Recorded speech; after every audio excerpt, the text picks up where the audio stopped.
नमस्ते, अभिवादन आपका इनोसेंट इन्वेस्टर के इस नए वीडियो में आपके लिए डिस्क्लेमर। दोस्तों, इस वीडियो में आपको बहुत कुछ सीखने को मिलेगा। एक चीज़ मैं आपसे बताता हूं, जब इस वीडियो को मैंने बनाने के लिए सोचा था तो मैंने सोचा था कि मैं जो टाइटल डालूंगा वो ये डालूंगा कि आपको सस्ता स्टॉक खरीदना चाहिए या महंगा। लेकिन फिर मैंने सोचा कि नहीं, ये चीज़ गलत हो जाएगी।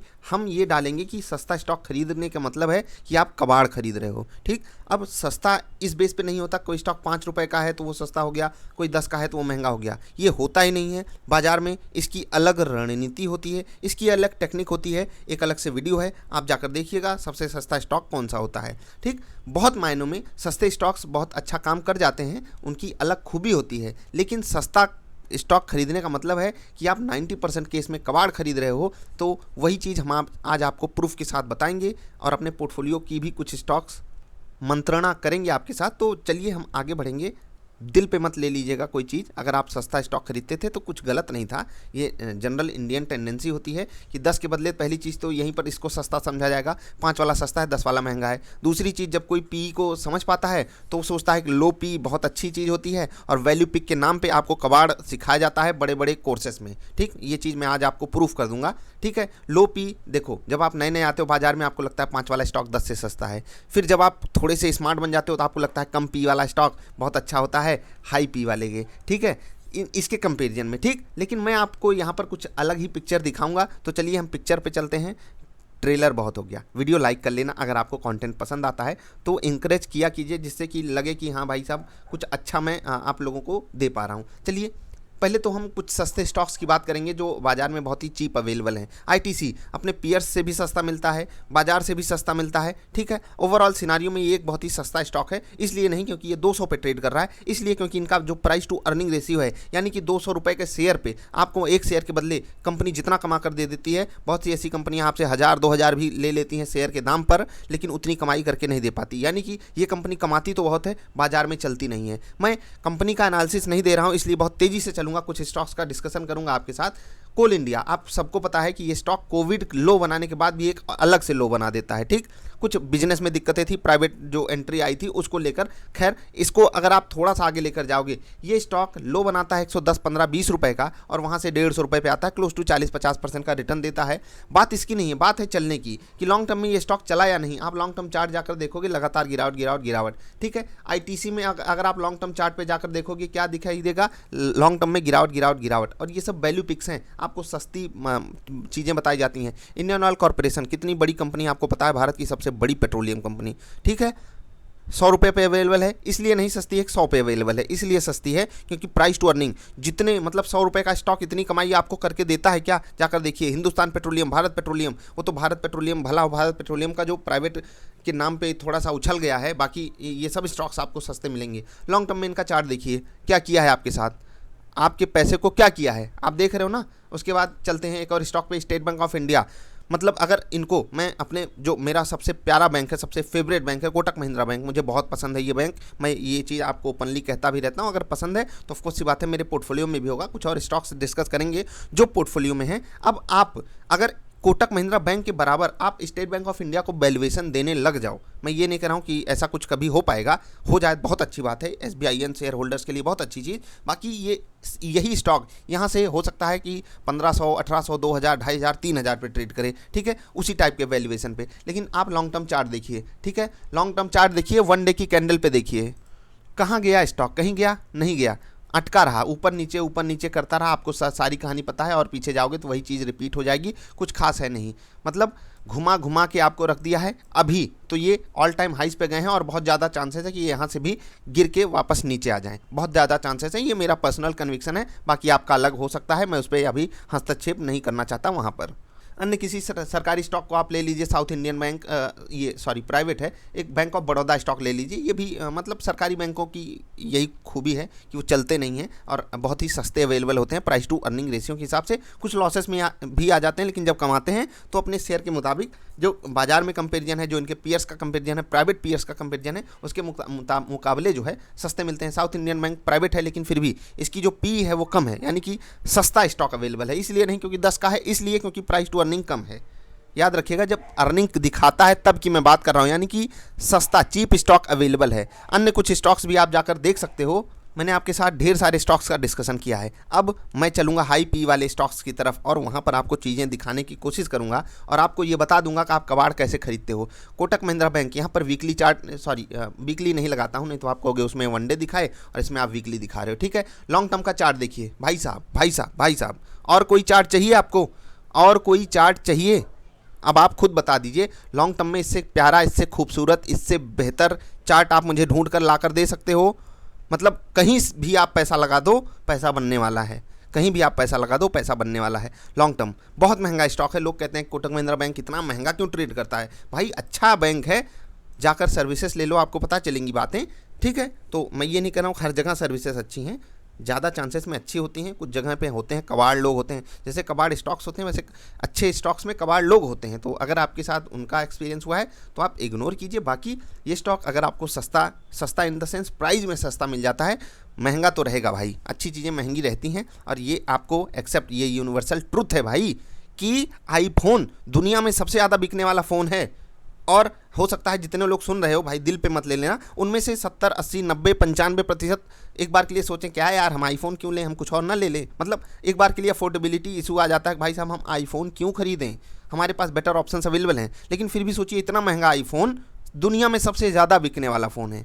क्यों क्यों क्यों? कभी सोचा? कभी क्यों कोटक महिंद्रा बैंक सब खरीदने आ जाते हैं? क्यों नहीं SBI, bank of Baroda, south Indian bank खरीदते? 10-10 रुपये की चवन्नी छापे स्टॉक्स को क्यों नहीं खरीदते लोग? क्यों नहीं बड़े प्लेयर्स आकर अपना हाथ वहाँ पर डालते? आप समझदार हो, समझ गए होगे। ठीक है, डीमार्ट, अब जितने भी स्टॉक्स का मैं डिस्कशन करूंगा बहुत ज़्यादा चांसेस है कि वो हमारे पोर्टफोलियो का हिस्सा हो। ये आपके लिए डिस्क्लेमर भी है, मैं यहाँ पर कोई बाइंग और सेलिंग रिकमेंडेशन आपको नहीं दे रहा हूँ। ये वीडियो सिर्फ एजुकेशनल पर्पजेस के लिए है। आपके द्वारा किया हुआ कोई भी ट्रांजैक्शन आपकी खुद की जिम्मेदारी होगी। अगर आपका नुकसान होता है तो वहाँ पर हमारा कोई योगदान नहीं, प्रॉफिट होगा तो भाई कुछ हिस्सा भेज देना।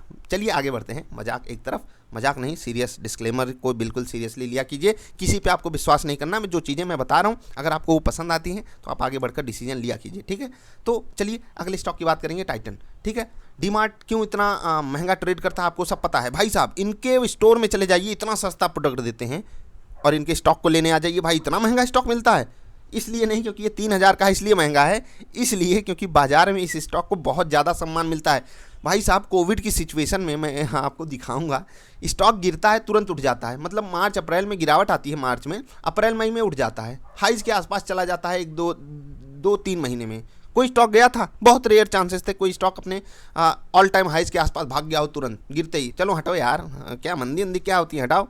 मतलब इतने लोग आगे बढ़ के स्टॉक को लेना चाहते हैं और देखिए अभी कहाँ ट्रेड कर रहा है। ठीक, तो आप ऐसे स्टॉक्स को अपने पोर्टफोलियो में डालोगे या फिर कबाड़ उठाओगे? आप बताइएगा, मैंने सही बोला या आपको दिल पे चोट लग रही है? सच्चाई सुनो, थोड़ी सी सच्चाई सुनो। कान से खून बह रहा है, बहने दीजिए। पैसा कमाने आए भाई, कान से खून बहने दीजिए, आँख से आंसू टपकने दीजिए। बहुत बुरा लगता है, बहुत बुरा लगने दीजिए। जब जेब में पैसा आएगा ना, जब अकाउंट में पैसा क्रेडिट होगा ना आपके, जब आप विड्रॉल करोगे अपने अकाउंट से, तब सब भूल जाओगे। तब कहोगे हाँ भाई चलो ये बंदा सही बात बताया था। बाकी सपने बेचने वाले बहुत हैं, देखते रहिए। मैं जो आपको चीज़ें समझा रहा हूँ उसको बहुत ध्यान से समझिएगा। स्टेट बैंक ऑफ इंडिया का कार्ड वाला स्टॉक, ये तो सब जानते हो कितना बेहतरीन स्टॉक है। लॉन्ग टर्म चार्ट आप उठाकर देखो, आपको सब पता चलेगा। अभी रिसेंट लिस्टिंग है तो बहुत पुरानी लिस्टिंग है नहीं, लेकिन फिर भी आप चार्ट देखिए कितना बेहतरीन है। कोविड लो भी देख लीजिए, कोविड लो के बाद आप सिचुएशन को खुद संभाल सकते हो, चीज़ों को समझ सकते हो, कहाँ से कहाँ स्टॉक ट्रेड कर रहा है आपको पता है, महंगा स्टॉक है। ठीक, IRCTC, सबको सब चीज़ें पता होती हैं। क्यों ये स्टॉक्स चलते हैं ये भी आप जानते हो, क्यों बाजार इनको प्रीमियम देती है ये भी आप जानते हो। लेकिन आपको क्या चाहिए? देखो मैं आपको बिल्कुल गलत नहीं बोल रहा हूँ, मैं भी ये चाहता हूँ जो बिगिनर है ना वो लो पी स्टॉक्स से शुरुआत करे, क्योंकि ये स्टॉक्स थोड़े से ट्रिकी हो जाते हैं खरीदारी के दौरान। जैसे कि अभी कोटक महिंद्रा बैंक 6% गिर गया। अगर आप प्राइस टू अर्निंग के कैलकुलेशन पे जाओगे तो वहाँ पर बहुत सस्ता नहीं मिलेगा, लेकिन 6% नीचे मिल रहा है तो आपके लिए यहाँ पर बाइंग अपॉर्चुनिटी है या नहीं, ये आपको खुद डिसाइड करना होगा। ये डिसीजन आप बीटा को देख कर लोगे, ठीक है, एवरेज टू रेंज को देख कर लोगे। बहुत सारी चीज़ें होती हैं, हर बंदा अलग अलग पैरामीटर्स पे काम करता है। तो आई होप आपको ये वीडियो थोड़ी सी एजुकेशनल टाइप की जो मैंने आपके सामने रखी, कुछ ना कुछ आपको ज़रूर सीखने को मिला होगा। मेरी ये इंटेंशन कभी नहीं होती कि मैं आपकी भावनाओं को आहत करूं। आप सस्ता स्टॉक खरीदे हो तो मैं इसको कबाड़ इसलिए बोलता हूं, भाई कबाड़ को भी हमारे यहाँ पूजा जाता है, ठीक है। पूजा जाता है का सेंस क्या है? हमारी जो संस्कृति है ना वो मतलब हर चीज़ का सम्मान करना जानती है, वो गोबर का भी सम्मान करती है। अगर आप किसी एक धर्म को समझना चाहो तो देख लीजिए कि हमारे यहाँ जो सबसे बड़ा धर्म है वो गोबर, ये नहीं कह रहा हूँ कोई धर्म अच्छा बुरा होता है, वो आपका अपना ओपिनियन होगा, आपकी अपनी चॉइस होगी, लेकिन हम क्या सिखाते हैं लोगों को कि हम हर चीज़ की रिस्पेक्ट करते हैं। उसी हिसाब से मैं आपसे कह रहा हूँ कबाड़ स्टॉक्स की भी अपनी खूबी होती है। कबाड़ स्टॉक्स मैं यहाँ पर लो पी वाले को कह रहा हूँ, आप चवन्नी छाप कबाड़ी वो मत खरीद लीजिएगा कि बिजनेस एकदम टप है, बिजनेस एकदम खत्म होने वाला है। आप अठन्नी चवन्नी वो जो एक एक दो दो पैसे के स्टॉक्स मिलते हैं उनकी मैं बात ही नहीं कर रहा हूँ। आई होप आप मेरी इंटेंशन को समझोगे, दिल पे नहीं लोगे बातों को। और अब आगे से जब आप अपने पोर्टफोलियो में कोई स्टॉक डालोगे तो पहली चॉइस आपकी ये नहीं होगी कि उसका पी सस्ता होना चाहिए, उसका प्राइस सस्ता होना चाहिए। पहली चॉइस ये होगी कि भाई साहब बाजार में उस स्टॉक को लोग सम्मान देते हैं या नहीं। और यहाँ से जो मैं एक पैरामीटर आपको दे रहा हूँ इसको आप नोट करके लेकर जाइए। पैसा ना बने तो मुझसे कहिएगा। और जैसे कि मैंने अभी वीडियो डाली थी ना कि इस बुल रन में भी अगर आप पैसा नहीं बना पाए तो बहुत ज़्यादा चांसेस हैं कि आप लो पी ढूंढ रहे थे या प्राइस में सस्ता स्टॉक ढूंढ रहे थे या किसी सामने वाले बंदे की रिकमेंडेशन पे उछल कूद मचा रहे थे। समझ रहे हो ना बात को? तो ढूंढना क्या है आपको? ढूंढना ये है कि भाई कौन सा स्टॉक है जो अपने पीयर्स के कंपेरिजन में महंगा है। महंगा इन द सेंस क्या? महंगा इन द सेंस ये कि क्यों महंगा है, इसके पीछे की लॉजिक समझनी है। क्यों लोगों ने खरीदा, क्यों बड़ा प्लेयर वहाँ पर इंटरेस्ट ले रहा है। इसको जैसे ही आप समझोगे तुरंत आपको पता लग जाएगा हाँ ये स्टॉक मुझे खरीदना है। अब खरीदना कब है, इसके लिए ढेर सारे फार्मूलेज होते हैं। जिनके पास मतलब होगा हमारा पोर्टफोलियो, उनको एक चीज़ तो पता है कि हमारे पास जितने भी मतलब बहुत ज़्यादा चांसेस है कि आपके पास अगर स्टॉक हैं अच्छी क्वालिटी के जो लॉन्ग रन में आपको अच्छा रिटर्न दिए हैं तो उनकी प्राइस टू अर्निंग रेशियो बहुत ज़्यादा है। और यही हाल हमारे पोर्टफोलियो का भी है। ठीक, कुछ लोग बुरा मान जाते हैं इन सब चीज़ों से और कहते हैं नहीं नहीं हमको डिविडेंड वाले स्टॉक लेने चाहिए, लो पी रहने चाहिए। सबकी अपनी खूबी है। मैं समय समय पे अभी जब वेदांत का डिविडेंड आया था मैंने आपको एकदम धड़ल्ले डंके की चोट पे कहा था भाई साहब खरीदो। कुछ चीज़ें होती हैं जो लेने लायक होती हैं, ट्रेडिंग लायक होती हैं। जैसे स्टेट बैंक ऑफ इंडिया वाला चार्ट मुझे बहुत पसंद है। मैं इंट्राडे यहाँ पर हेजिंग के लिए बहुत बेहतरीन तरीके से यहाँ पर ट्रेड बनते हैं। आपने देखा होगा अगर आप इंट्राडे फॉलो करते हो कितना बेहतरीन हमारा ट्रेड ये जाता है। तो ये सब चीज़ें ट्रेडिंग के लिए बढ़िया काम कर सकती हैं क्योंकि यहाँ पर लिक्विडिटी होती है, इसलिए हम इसका उपयोग कर पाते हैं। तो ये सब चीज़ें हैं जो आपको खुद समझनी होगी। आप खुद अपना डिसीजन लीजिएगा। मैं आपको कोई राय सलाह जो दिया हूँ वो मेरी पर्सनल चॉइस है, आप अपना डिसीजन खुद से ले सकते हो। हम मिलेंगे फिर से। बस इस वीडियो को बनाने का सबसे बड़ा उद्देश्य ये था कि बहुत से लोग वैल्यू पिक्स के नाम पे आपको कबाड़ थमाते हैं, पावर ऑफ वैल्यू इन्वेस्टिंग सिखाते हैं, हवाई चीज़ें सिखाते हैं, आपको घटिया स्टॉक्स दिला देंगे और उसके बाद वो भी डिस्क्लेमर ही देंगे। हम तो फ्री में वीडियो बनाकर आपको डिस्क्लेमर दे रहे हैं। वो 15-15, 20-20, 50-50 हज़ार का कोर्स बेचेंगे, वो भी ऐसे डिस्क्लेमर ले देंगे कि आपको हमने जो स्टॉक बताया इसमें हमारी कोई जिम्मेदारी नहीं, डूब मरिए, आपका स्टॉक डूब जाता है। तो यही वो भी कहते हैं, यही हम भी आपसे कहते हैं और यही हर कोई कहेगा आपसे। तो मतलब क्या? मतलब ये है कि भैया पैसा आपका है, आपने अगर मेहनत से कमाया है तो उसकी जिम्मेदारी रखने का मतलब पूरा ठेका आपको लेना चाहिए। बाकी अगर चोरी वोरी करते हो भाई, चोरी चकारी करते हो तो बहुत अच्छी बात है, करते रहिए चोरी, बाज़ार में आइए लुटाते रहिए। जो अच्छे लोग हैं वो आपको लूट लूट के पैसा कमाएंगे, क्योंकि आप दुनिया वालों को लूट लेते हो तो आपको बाज़ार में ये लोग लूट लेंगे। तो चलिए मजाक हुआ ख़त्म। वीडियो थी थोड़ी सी सीरियस मुद्दे पर। इम्प्लीमेंट ज़रूर कीजिएगा इसको जो मैंने आपको बताया है। मिलेंगे फिर से। वीडियो पसंद आई तो लाइक कर देना, बहुत पसंद आई तो चैनल भी सब्सक्राइब कर लेना। नमस्कार।